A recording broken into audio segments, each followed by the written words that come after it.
नमस्कार। ईवीएम, चुनाव आयोग और विपक्ष, इन तीन मुद्दों पर हम लगातार लोकतंत्र में संघर्ष देख रहे हैं।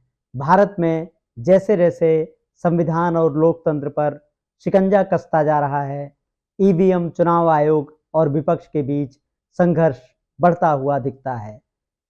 विपक्ष लगातार मांग कर रहा है कि ईवीएम से चुनाव ना हो, उसकी जगह बैलेट पेपर से चुनाव किए जाएं। इस पर बहुत सारी याचिकाएं सुप्रीम कोर्ट में दायर की गई हैं। इन्हीं याचिकाओं में से एक याचिका है वीवीपैट और ईवीएम के वोटों के मिलान की। सुप्रीम कोर्ट ने आज चुनाव आयोग को एक नोटिस जारी करके जवाब देने के लिए कहा है। ईडी और सीबीआई के छापों से परेशान विपक्ष को इस नोटिस से कुछ राहत मिलने की उम्मीद है। अभी इससे क्या राहत मिलेगी, आगे क्या होगा, कुछ कहना संभव नहीं है, लेकिन यह एक ऐसी खबर है जिसका निश्चित रूप से विपक्ष द्वारा स्वागत किया जाएगा। चुनाव आयोग इस नोटिस पर जवाब देगा, जिसके बाद सुप्रीम कोर्ट इस पर सुनवाई करेगा। अब यह सुनवाई कितनी जल्दी होती है, चुनाव से कितनी पहले होती है, इस पर पूरे देश की नजर रहेगी। विपक्ष लगातार ईवीएम को लेकर प्रदर्शन कर रहा है। देश भर में रैलियां हो रही हैं।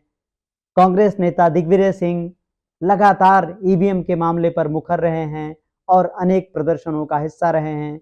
उनके साथ प्रशांत भूषण भी लगातार ईवीएम की आलोचना करते रहे हैं और दुनिया भर के देशों के उदाहरण भारत में प्रस्तुत करते रहे हैं।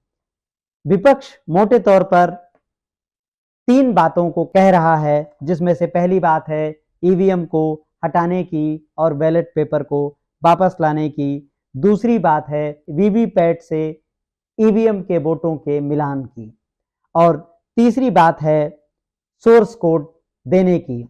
चुनाव आयोग इस पूरे मामले पर लगातार नियमों की अनदेखी करता रहा है और लोकतांत्रिक प्रक्रियाओं की अनदेखी करता रहा है। एक प्रकार से आप कह सकते हैं कि उसने लोकतंत्र की मर्यादा को तार-तार किया है, क्योंकि उसने विपक्ष को मिलने का समय ही नहीं दिया है।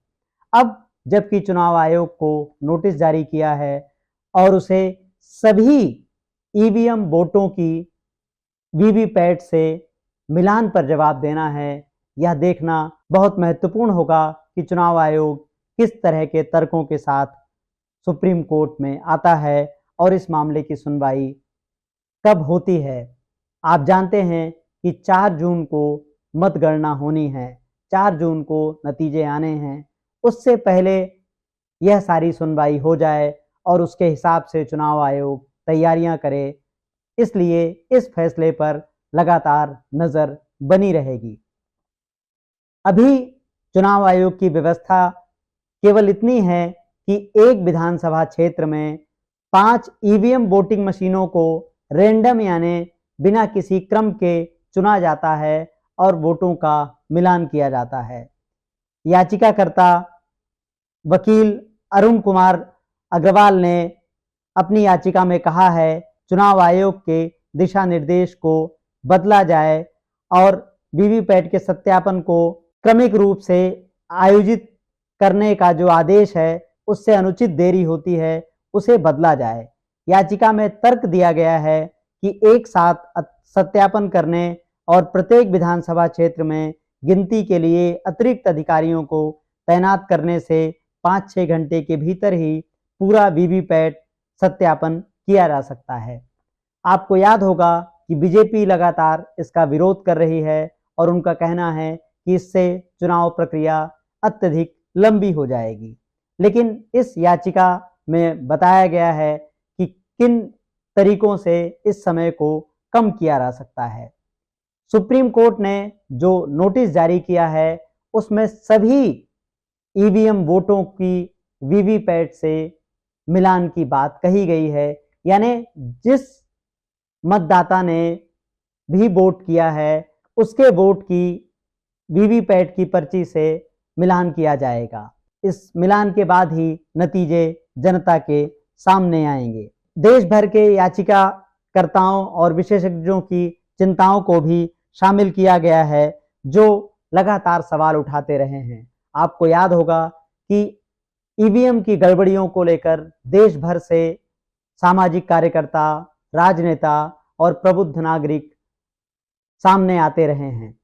इसमें एक महत्वपूर्ण पहलू यह भी है, जो कुछ समय पहले खोजी पत्रकार पूनम अग्रवाल ने हमारे सामने रखा, जिसमें बताया गया कि कुछ जगहों पर यह पाया गया है कि जो कुल डाले गए वोट थे, उससे ज़्यादा वोटों की गिनती हुई। सुप्रीम कोर्ट के वरिष्ठ वकील प्रशांत भूषण भी ईवीएम की जगह बैलेट पेपर से चुनाव कराए जाने की लगातार पैरवी करते रहे हैं। अब देखना यह है कि सुप्रीम कोर्ट के इस नोटिस पर चुनाव आयोग का क्या जवाब आता है और यह सुनवाई कितनी तेज़ी से आगे बढ़ती है। देश के नागरिकों और ईवीएम को पारदर्शी बनाने की मांग करने वाले लोगों की सुप्रीम कोर्ट से यही अपेक्षा होगी कि चुनाव के पहले इस याचिका पर फैसला आए और 4 जून को जबकि नतीजे आने हैं, उसके पहले यह आदेश के रूप में पारित हो जाए, जिससे नागरिकों में यह विश्वास जाए कि जो मतदान उन्होंने किया है, नतीजे उसके अनुरूप आए हैं। लोकतंत्र, संविधान और नागरिकों से जुड़े सवालों के लिए, विमर्श के लिए हमारे वीडियोस देखें, लाइक करें, सब्सक्राइब करें और अगर संभव हो तो हमें ज्वाइन करें और आर्थिक रूप से हमारी मदद करें। नमस्कार।